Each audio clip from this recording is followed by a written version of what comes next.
was a girl with a wicked mind, but everything looks better when the sun goes down.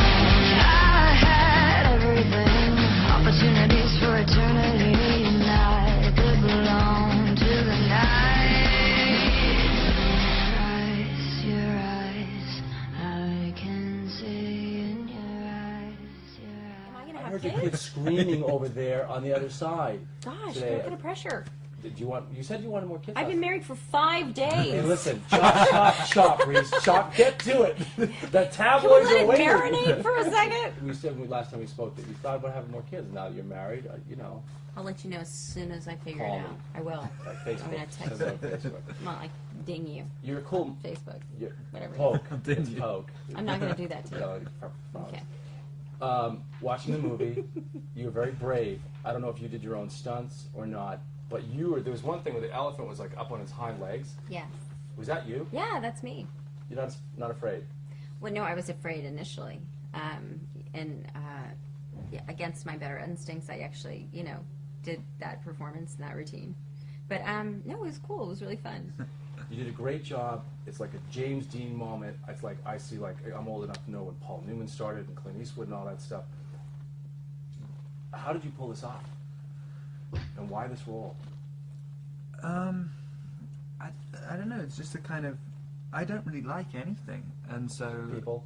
Yeah, but especially scripts and movies, and like when you kind of see something which just connects, like even the tiniest bit, I'm like quite surprised. I mean, this I sort of read it and there was a feel, and I could kind of see myself as it, and I felt like I knew who the guy was, and there was something interesting. Like I mean, he's quite a. There's a sort of simplicity to the character, but I mean, there's something quite interesting to him, and I just really liked that era, and I could kind of see myself in it.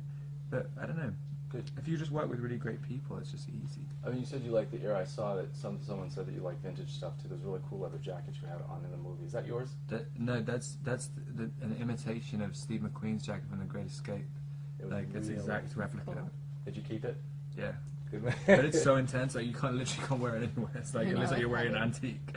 Like it's like this is my incredibly intricately like mashed up leather jacket. And then you had this giant heavy boots on too, and you were like trying to run. It was like this heavy jacket on heavy boots. Yeah, you have to jump on a moving train too. Did you do any of your own stunts? I did that thing, yeah, in 120 degrees, like when you're like in a full woolen suit, like pouring sweat. But yeah, that was one of the scariest things because it was going like 15 miles an hour. Right. And if you fell, did they have you harnessed or anything? No, like that? nothing. You guys are brave. I didn't know it was going to be that scary. I thought it was going to be fun, and all it was terror. What do you think? Have you seen the Twilight stuff? I've seen 2 of the movies.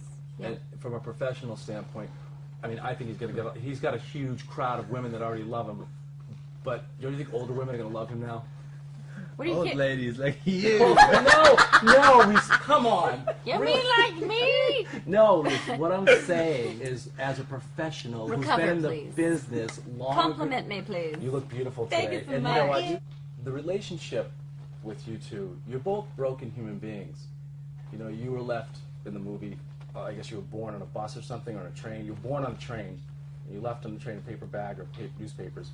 And your parents died. Your life was rosy, Ivy League, and the whole thing. Why do you think those characters are so interesting, and how do you think that happens in real life? Do you find yourself attracted to broken men, like guys that are damaged that you can fix? And do you ever find yourself... Are you writing a book about that? I will be, and I'm using all this for self-serving. No, Rob, do you find yourself attracted to like women that have a little bit of a past, a little bit of like a thing like you did in the movie?